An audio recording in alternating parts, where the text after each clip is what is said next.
గొప్పగా మాట మార్చి మాట్లాడేటువంటి నేర్పరి మన చంద్రబాబు నాయుడు గారు.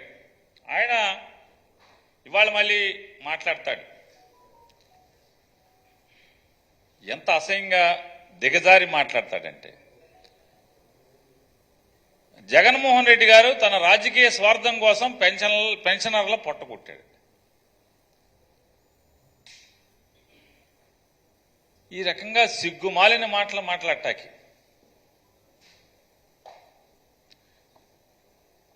అసలు పెన్షనర్లతో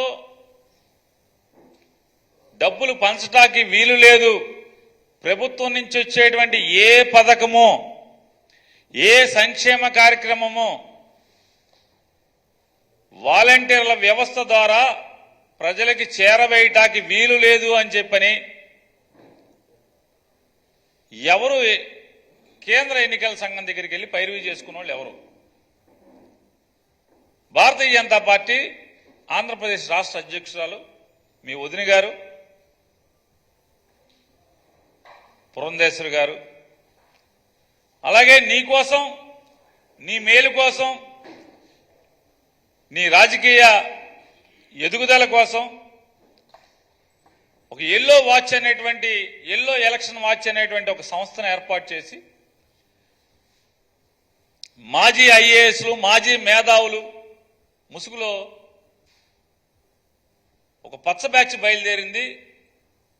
మీ సానుభూతి పరులు, మీకోసం పనిచేస్తున్న వాళ్ళు కాదా? ఎవరిచ్చారు ఈ అర్జీలు? గంటకి లక్షల్లో ఫీజులు తీసుకునేటువంటి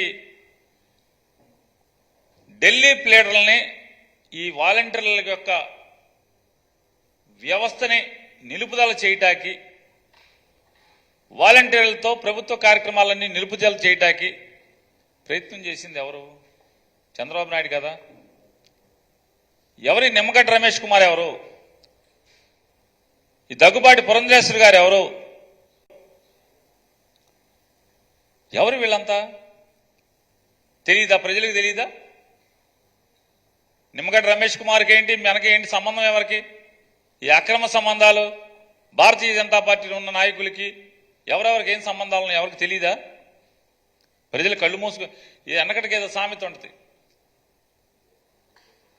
మీలాంటి పిల్లులు కళ్ళు మూసుకుని పాలు తాగుతా దొంగతనంగా ఎవడు చూడలేదనుకుంటే, మీరు కళ్ళు మూసుకున్నంత మాత్రాన ప్రపంచం కళ్ళు మూసుకోలా. ప్రపంచానికి మీ చరిత్ర, మీ జాతకాలన్నీ కూడా ప్రజలకు తెలుసు. ఎవరి నిమ్మగడ్డ రమేష్ కుమార్ అనేది ప్రజలకు తెలీదా?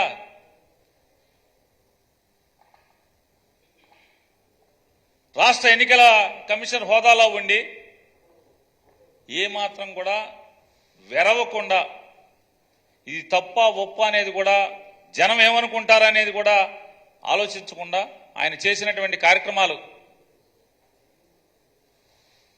చూడలేదా? ఎవరు చూశారు కదా. ఇంకా సిగ్గుమాలినతనంగా మీరు మాకేం సంబంధం లేదని వాళ్ళ బుకాయింపు బొంకుతాం. కిందట నెల 1వ తారీఖు వరకు పెన్షన్లు ఇచ్చింది ఎవరు?